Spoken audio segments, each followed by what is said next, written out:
በክፍል አንድ ቪዲዮአችን ላይ ለአፍሪካውያን በተለይ ለኢትዮጵያውያን ተብሎ ስለተሰራው እውነተኛው ሳጋ ፖል አፕሊኬሽን አይተን ነበር። ዛሬ ደግሞ በገባሁላችሁ ቃል መሰረት አካውንታችን እንዳይዘጋብንና ብዙ ሰርቪዎች በፍጥነት እንዲደርሱን አድርገን አፕሊኬሽን እንዴት በስልካችን ላይ መጫንና መመዝገብ እንደምንችል ደረጃ በደረጃ በተግባር እናያለን። ይህ ቪዲዮ በምዝገባ ወቅት የምንሰራቸውን ጥቃቅን ስህተቶች እንድናስወግድ ይረዳናል። ስለዚህ ስልካችሁን አጠገባችሁ አድርጋችሁ እያንዳንዱን ተግባራዊ እርምጃ ተከታተሉኝ። ይህ ቪዲዮ ጠቃሚ ሆኖ ካገኛችሁት አሁኑኑ ሰብስክራይብ በማድረግ የቤተሰባችን አባል መሆን ትችላላችሁ። በመጀመሪያ ደረጃ ይህ አፕሊኬሽን በአሁኑ ሰዓት በዋናነት ለአንድሮይድ ስልኮች ብቻ ነው የሚሰራው። ስለዚህ ወደ ስልካችሁ ጉግል ፕሌይ ስቶር ውስጥ በመግባት ሳጋ ፖል ብላችሁ ትፈልጋላችሁ፣ ሰርች ታረጋላችሁ። ወይ ደግሞ ስራውን ቀለል ለማድረግ ከታች ዲስክሪፕሽን ላይ ወይም የመጀመሪያ ኮሜንት ላይ ቴሌግራም ግሩፓችን ላይ ሊንኩን አስቀምጥላችኋለሁ። ያን ሊንክ በመንካት በቀጥታ ማውረድ ትችላላችሁ። አፑን አውርዳችሁ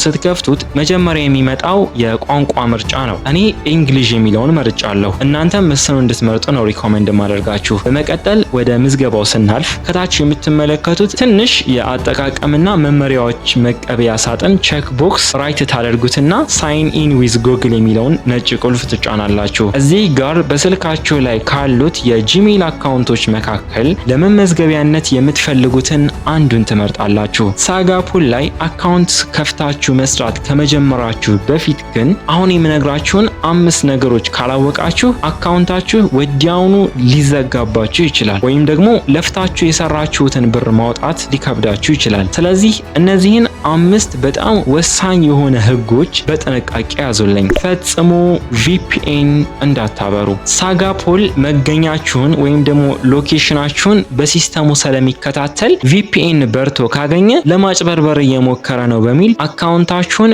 ፐርማነንትሊ ባን ያደርገዋል። ስለዚህ ሁልጊዜ አፑን ከመክፈታችሁ በፊት ስልካችሁ ላይ ድንገት እንኳን የበራ ቪፒኤን ካለ መጥፋቱን እርግጠኛ ሁኑ። ህግ 2 እውነተኛ ስማችሁን ብቻ ተጠቀሙ። ስትመዘገቡ የምትጠቀሙት ስም ከመደበኛ መታወቂያችሁ ወይም ደግሞ ከፓስፖርታችሁ ጋር በትክክል አንድ አይነት መሆን አለበት። ምክንያቱም ወደፊት 5000 ነጥብ ስትደርሱና ብራችሁን ልታወጡ ስትሉ ማንነታችሁን ለማረጋገጥ መታወቂያችሁን ፎቶ አንስታችሁ እንድትልኩ ይጠይቃሉ። እዚያ ላይ ስማችሁ ካልገጠመ የሰራችሁትን ብር ማውጣት አትችሉም። ህግ 3 አንድ አካውንት በአንድ ስልክ ብቻ። በአንድ ስልክ ላይ ከአንድ በላይ አካውንት ለመክፈት ፈጽሞ እንዳትሞክሩ። ብዙ ነጥብ ለማግኘት በማሰብ በአንድ ስልክ ላይ 2 አካውንት ከፍታችሁ አፕሊኬሽኑ የስልካችሁን ልዩ ዲቫይስ አይዲ ስለሚመዘግብ ሁለቱንም አካውንቶች ወዲያውኑ ነው የሚዘጋባችሁ። አራተኛው ህግ ፌክ ጂፒኤስ አለመጠቀም። በስልካችሁ ላይ የውሸት መገኛ ቦታዎችን የሚያሳዩ አፖች ፌክ ጂፒኤስ አትጠቀሙ። እንዲሁም በስልካችሁ ሴቲንግ ውስጥ ዴቨሎፐር ኦፕሽን የሚለው ማብሪያ ጠፍቶ መሆኑን አረጋግጡ። የሳጋ ፖል ሲስተም የእነዚህን ማጭበርበሪያዎች በቀላሉ ለመለየት አቅም ስላለው አካውንታችሁ እንዳይበላሽ እውነተኛ ቦታችሁን ብቻ ተጠቀሙ። ህግ 5 ጥያቄዎችን ሳታነቡ በፍጥነት አትሙሉ። ሰርቪዎችን በፍጥነት ለመጨረስ በማሰብ ጥያቄዎችን ሳታነቡ ዝም ብላችሁ በደቂቃ ውስጥ አትሙሉ። አፑ ኳሊቲ ስኮር ወይም የመልስ ጥራት መቆጣጠሪያ አለው። ሳታነቡ የምትመልሱ ከሆነ ይህ ውጤታችሁን ይቀንሰዋል። ይህም አዲስ ሰርቬይ እንዳይደርሳችሁ ያደርጋል። ስለዚህ ጥያቄዎችን በጥንቃቄ አንብባችሁ እውነተኛ የሆኑ መልሶችን ስጡ። እነዚህን 5 ህጎች ጠብቃችሁ ከሰራችሁ አካውንታችሁ ፈጽሞ ሰላማዊ ሆኖ ይቆያል። የሰራችሁትን ብር ያለምንም ችግር በቀጥታ ወደ አካውንታችሁ ማውጣት ትችላላችሁ። አሁን ከኢሜል ምዝገባው በኋላ በቀጥታ የሚመጣው ገጽ ዲድ ኤ ፍሬንድ ኢንቫይት ዩ የሚል የግብዣ ኮድ ማስገቢያ ሳጥን ነው። ስኪፕ ብላችሁ መቀጠል ትችላላችሁ። በመቀጠል አፕሊኬሽኑ የስልካችሁን ሎኬሽን ወይም ደግሞ ጂፒኤስ እንድትከፍቱ ይጠይቃችኋል። እዚህ ጋር በጣም መጠንቀቅ አለባችሁ። ፍጹም ቪፒኤን መብራት የለበትም። እንዲሁም ስልካችሁ ላይ የውሸት ሎኬሽን ፌክ ጂፒኤስ መኖር የለበትም። በቃ ይህን ቅድምም ብያችሁ ነበር። በደንብ እንድታስተውሉ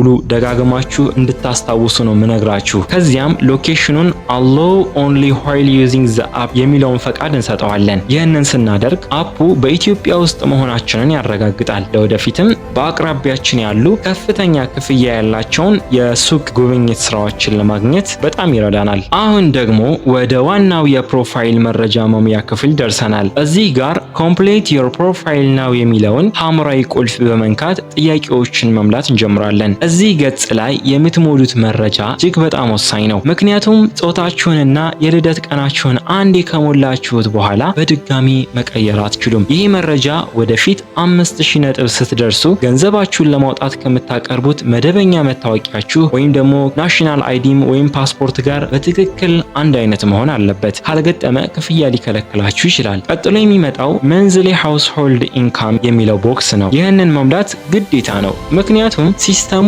የእናንተን የኑሮ ደረጃ ገምቶ ለእናንተ የሚስማሙ ሰርቪዎችን የሚመድብላችሁ በዚህ ነው። እዚህ ሳጥን ውስጥ በግምት ለምሳሌ ከ15000 ብር ወይም 20000 ብር ብላችሁ የኢትዮጵያ ብር ቁጥር ብቻ በማስገባት ሴቭ በሉት። ቁጥር ብቻ 20000 ከሆነ 2 ብላችሁ 40 15 50000 100000 ልትሉ ትችላላችሁ። ከዛም በታች አካውንቱን በምትከፍቱበት ጊዜ ወይም ደግሞ ሰርቬይ መስራት ስትጀምሩ ዘ ጂፒኤስ ኢዝ ኖት ወርኪንግ የሚል ማስጠንቀቂያ ቢመጣባችሁ ምንም እንዳትደናገጡ። ይሄ እኔንም ጨምሮ በብዙ ሰዎች ላይ የሚከሰት የተለመደ ችግር ነው። ይህንን ችግር በ3 ቀላል እርምጃዎች ብቻ እንዴት እንደምናስተካክል አሁን አሳያችኋለሁ። የመጀመሪያው እርምጃ የስልካችሁን የላይኛውን ክፍል ወደ ታች ሳብ በማድረግ ሎኬሽን ወይም ጂፒኤስ የሚለው ምልክት መብራቱን ማረጋገጥ ነው። ጠፍቶ ከሆነ ወዲያውኑ አብሩት። ሁለተኛውና ዋናው ደረጃ ለአፑ ትክክለኛውን ፍቃድ መስጠት ነው። ይህንን ለማድረግ የሚከተሉትን ደረጃዎች ተከተሉ። ወደ ስልካችሁ ሲቲንግ ማስተካከያ ውስጥ ግቡ። በመቀጠል አፕስ የሚለውን መርጣችሁ ሳጋ ፖል የሚለውን ንኩ። እዚያ ውስጥ ፐርሚሽንስ የሚለውን ከገባችሁ በኋላ ሎኬሽን የሚለውን ምርጫ ክፈቱት። እዚህ ጋር አሎው ኦንሊ ዋይል ዩዚንግ ዘ አፕ የሚለውን መርጣችሁ አረጋግጡ። እንዲሁም ከታች ዩዝ ፐርሲስ ሎኬሽን ትክክለኛ ቦታ ተጠቀም የሚለውን ማብሪያ መብራቱን እርግጠኛ ሆኑ። በስልክ ማስተካከያው ላይ ሁሉንም ነገር አስተካክላችሁ አሁንም እምቢ ካላችሁ ችግሩ የስልክ ሲግናል ደካማነት ነው። በኮንክሪት ህንፃ ውስጥ ወይም በቤት ውስጥ ጥልቅ ክፍል ውስጥ ከሆናችሁ ሎኬሽኑን ለማግኘት ሊቸገር ይችላል። ይህ ሲያጋጥማችሁ ወደ መስኮት በመጠጋት ወይም ጥቂት እርምጃዎችን ወደ ከፍታ ቦታ በመሄድ በአፑ ላይ የሚመጣውን ኦኬ የሚለውን ቁልፍ ንኩት። ሲስተሙ ወዲያውኑ ቦታችሁን አረጋግጦ ወደ ስራ ያስገባችኋል። አሁን ፕሮፋይላችንን በተሳካ ሁኔታ አጠናቀናል። ቀጥሎ ሲስተሙ ስታርት ኤርኒንግ ፖይንትስ ናው በሚል የመጀመሪያውን የቦነስ ሰርቬይ እንድንሰራ ይጠይቀናል። እኛም ኤርን ናው የሚለውን እንጫናለን። እዚህ ላይ የትምህርት ደረጃችሁን፣ በቤት ውስጥ ያሏችሁን የፍጆታ እቃዎች እንደ ቴሌቪዥን፣ ፍሪጅ፣ ላፕቶፕ፣ ኤኒቲንግ፣ የመኖሪያ አካባቢያችሁን የሚጠይቁ በጣም ቀላል ጥያቄዎች ይመጣሉ።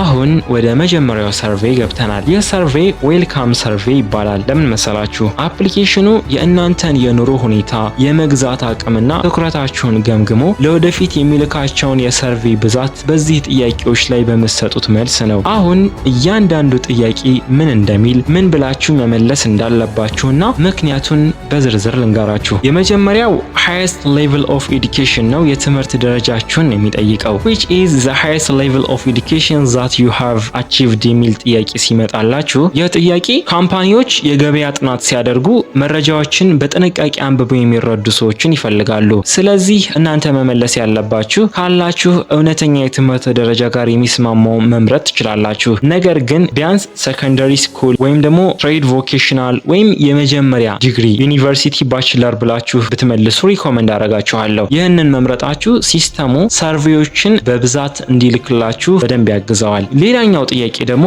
ሃውስሆልድ ኤክስፔንስ ነው። የቤት ውስጥ ወጪዎች ጥያቄ ነው። ጥያቄው ምን ይላል መሰላችሁ? አር ዩ ዘ ፐርሰን ሁ ኮንትሪቢዩት ዘ ሞስት ቱ ዘ ፔመንት ኦፍ ኤክስፔንስ ነው። በቤት ውስጥ ለሚወጡ ወጪዎች በብዛት የምታወጣው ሰው አንተ ነህ ወይ ይላል። እዚህ ጋር ካምፓኒዎች ምርቶቻቸውን ለምሳሌ ሻይ፣ ሳሙና፣ መጠጥ፣ ኤኒቲንግ ነገሮችን የሚያስተዋውቁት ራሱ ሄዶ ለሚገዛውና ገንዘብ ለሚያወጣ ሰው ነው። አንተ ወጪ የማታደርግ ከሆነ ለአስተያየትህ ቦታ አይሰጡም ማለት ነው። ስለዚህ መመለስ ያለባችሁ እዚህ ጋር በፍጹም ኖ ብላችሁ መመለስ የለባችሁም። ወይም የስ እኔ ነኝ የምገዛው ብላችሁ ነው። ወይም ደግሞ ቦዝ ሚ ኤንድ ሳምዋን ኢልስ ኮንትሪቢዩት ኢኳሊ እኔና ሌላ ሰው እኩል እናዋጣለን የሚለውን ምረጡ። ከሁለት አንድ ማለት ነው። ሞር ግን የስ ብትሉ አሪፍ ነው። ይህንን ሲያዩ እቃዎችን የምትገዙትና ውሳኔ የምትሰጡት እናንተ መሆናችሁ ስለሚያስቡ ለእናንተ የሚላከውን ሰርቬይ ብዛት ይጨምሩታል። ሌላኛው ጥያቄ ደግሞ ሃውስሆልድ አይተም ነው። የቤት ውስጥ መገልገያ እቃዎችን ነው። ምን ይላል መሰላችሁ ጥያቄው? which of the following do you have in your home? በቤት ውስጥ ካሉ መገልገያዎች የትኞቹ አሉ የሚለው ነው። ይህ ጥያቄ የእናንተ የኑሮ ደረጃ ይሄ ሊቪንግ ስታንዳርድ የሚባለውን ለመገመት የሚጠይቁት ጥያቄ ስለሆነ እዚህ ጋር ምንም ነገር የለኝም ብላችሁ ባዶውን ካለፋችሁት ሲስተሙ ምንም የመግዛት አቅም እንደሌላችሁ ነው የሚያስበው። ስለዚህ በጣም የተለመዱትን እንደ ቴሌቪዥን፣ ፍሪጅ፣ ፐርሰናል ኮምፒውተር፣ ታፕ ዋተር ኢንሳይድ ሆም፣ ይሄ ቧንቧ ውሃ፣ ሆም ኢንተርኔት፣ የቤት ውስጥ ዋይፋይ የሚሉትን የግድ መምረጥ አለባችሁ። ነገር ግን በጣም ከፍተኛ የሆኑትን እንደ ኤር ኮንዲሽነር፣ ሞተር ካር፣ እነዚህ በቃ በጣም ኤክስፔንሲቭ የሚባሉ ነገሮችን ባትመርጡ ይመረጣል። ውሸት ነው በቃ ሰው እየሰከሰኝ ነው ብሎ የሚያስበው። ሌላኛው ጥያቄ ደግሞ ይሄ ፍሎሪንግ ኤንድ ስሊፒንግ ሩም ነው። እነዚህ የወለልና የመኝታ ቤት አይነት ይጠይቃችኋል ማለት ነው። ለምሳሌ ብትመልሱ ሪኮመንድ ማድረጋችሁ ፊኒሺንግ ፍሎር ዊዝ ፓርኬት፣ ካርፔት፣ ታይልስ ኦር ሴራሚክ ፍሎሪንግ የሚሉ አይነቶችን ብትመልሱ ይመረጣል። ወደ ስሊፒንግ ሩም ስንመጣ ደግሞ ቱ ስሊፒንግ ሩም ብትሉ 2 መኝታ ክፍል አለ። ላይክ እንደዚህ አቭሬጅ የሆኑ ነገሮችን መልሱ። ከዛም በኋላ የሚጠይቃችሁ ጥያቄ which of the following do you have near where you live የሚል ነው። በምትኖሩበት አካባቢ አቅራቢያ ምን ከነዚህ ምርጫዎች ውስጥ ምን ይገኛል በብዛት ብሎ ይጠይቃል። ያው ይህ ጥያቄ የሚጠይቀው በዱር አካባቢ ወይ ደግሞ ከከተማ ወጣ ያሉ ብዙ ምርቶች የማይገኙበት አካባቢ ነው ያሉት ወይስ ለከተማ ቅርብ ናቸው ብዙ ነገሮችን በቀላሉ የሚያገኙበት አካባቢ ነው ያሉት የሚለውን ነገር ለመለየት ስለሆነ እኛ ከተማ ውስጥ ስለምንኖር ቢያንስ የፖሊስ ስቴሽን ወይም ደግሞ የፖስት ኦፊስ የሚሉትን ሁለቱንም መርጣችሁ ማለፍ ትችላላችሁ። እዚህ ጋር ነው አቴንሽን ቼክ የሚባለው ጥያቄ የመጣልኝ። እናንተ ጋር ግን በየትኛው ሰዓት ሊመጣላችሁ እንደሚችል አላቅም። ስለዚህ ስትሞሉ ይህን ነገር በደንብ እንድታስተውሉ ፈልጋለሁ። which of these is not a fruit የሚል ጥያቄ ይጠይቃችኋል። ከነዚህ ዝርዝሮች ውስጥ ፍራፍሬ ያልሆነው የትኛው ነው የሚል ነው የሚያመጣላችሁ። ይህ ጥያቄ ሮቦት አለመሆናችሁን ወይም ዝም ብላችሁ በፍጥነት እየነካችሁ አለማለፋችሁን የሚጻፈውን ነገር በደንብ እያነበባችሁ ትኩረት አድርጋችሁ የመለሳችሁ መሆኑን የሚፈትኑበት ወጥመድ የሆነ ጥያቄ ነው። እኔ ጋር የመጡት ጥያቄዎች ውስጥ ሁሉም ፍሩቶች ሆነው አንድ ብቻ ፍሩት ያልሆነ ነገር ነበር። እሱም ሚልክ ወተት ማለት ነው። ስለዚህ እሱን ነው የመረጥኩት። እናንተም እንደዚህ ጥያቄውን በደንብ አይታችሁ የትኩረት ጥያቄ ስለሆነ መመለስ ያለባችሁን ነገር ነው መመለስ ያለባችሁ። እዚህ ጋር በትክክል ከመለሳችሁ ሲስተሙ እናንተን ታማኝ መሆናችሁን ያረጋግጣል። ወዲያውኑ ፕላስ 25 ነጥብ ወደ አካውንታችሁ ገቢ ያደርጋል። የመጀመሪያውን ሰርቬይ በዚህ መልኩ ስልታዊ በሆነ መንገድና በታማኝነት መመለስ እጅግ በጣም አስፈላጊ ነው። ይህንን ካደረጋችሁ ለወደፊት ለእናንተ የሚላኩት ከፍተኛ ክፍያ ያላቸው ሰርቬዎች ቁጥር በከፍተኛ ደረጃ ይጨምራል። ወደ ዋናው መነሻ ገጽ ወይም ወደ ዳሽቦርዱ ስንመለስ የምናገኛቸው ነገሮች ለወደፊት ስራችን በጣም ጠቃሚ ናቸው። የኮከብ ምልክት 5 ይህ የእኛ የኳሊቲ ስኮር ወይም የመልስ ጥራት ውጤታችን ነው። በታማኝነት ስለመለስን ሙሉ 5 ነጥብ ሰጥቶናል። ይህንን ሁል ጊዜ 5 ላይ ማቆየት አለብን። ሌላኛው የእሳት ምልክት ወይም ደግሞ ስትራይክ ነው። ይህ በየቀኑ አፑን ስንጠቀም የሚጨምር ሲሆን ተከታታይነታችንን ጠብቀን ስንሰራ ከፍተኛ ተጨማሪ ቦነስ ነጥቦችን በነፃ ያስገኝልናል። ሌላኛው ስቶር ቪዚት ወይም ደግሞ የሱቅ ጉብኝት ነው። እዚህ ሳጥን ላይ እንደምትመለከቱት በአቅራቢያችን ያሉ ትልልቅ ሱቆችን በመጎብኘትና ምርቶችን በካሜራ ስካን በማድረግ ብቻ በአንድ ቀን ውስጥ ከ2000 ነጥብ በላይ ማግኘት የምንችልበት አዲሱ የአሰራር ዘዴ ነው። እንግዲህ ወዳጆቼ ሳጋፖል አከፋፈትና ምዝገባ ደረጃ በደረጃ በተግባር ሲታይ ይህንን ይመስላል። በጣም ቀላልና ግልጽ ነው። አሁን የእናንተ ስራ ዛሬውኑ አፑን አውርዳችሁ ምዝገባችሁን ማጠናቀቅና በየቀኑ የሚመጡትን ሰርቪዎች መመለስ መጀመር ነው። በቀጣዩና በክፍል 3 ቪዲዮአችን ላይ ደግሞ 5000 ነጥብ ስንደርስ እንዴት በቀጥታ ወደ ኢትዮጵያ ባንክ ወይም በሞባይል ሚኒ አፕ፣ ኤምፔሳ፣ ቴሌብር መሰሎች ብራችን ማውጣት እንደምንችል ሙሉ የክፍያ ማረጋገጫውን እንደዚሁም 5000 ነጥብ እንዴት እንደርሳለን የሚለውን ሙሉ አሰራሩን በተከታታይ ቪዲዮዎች ይዤላችሁ ቀርባለሁ። ይህ ቪዲዮ ከተመቻችሁ ላይክ ማድረጋችሁን እንዳትረሱ። በምዝገባው የገጠማችሁ ወይም ያልጠራ ነገር ካለ ደግሞ ታች ኮሜንት ላይ ጻፉልኝ፣ ወዲያውኑ መልስላችኋለሁ። በቀጣይ ቪዲዮ እስክንገናኝ ድረስ ቸር ቆዩልኝ።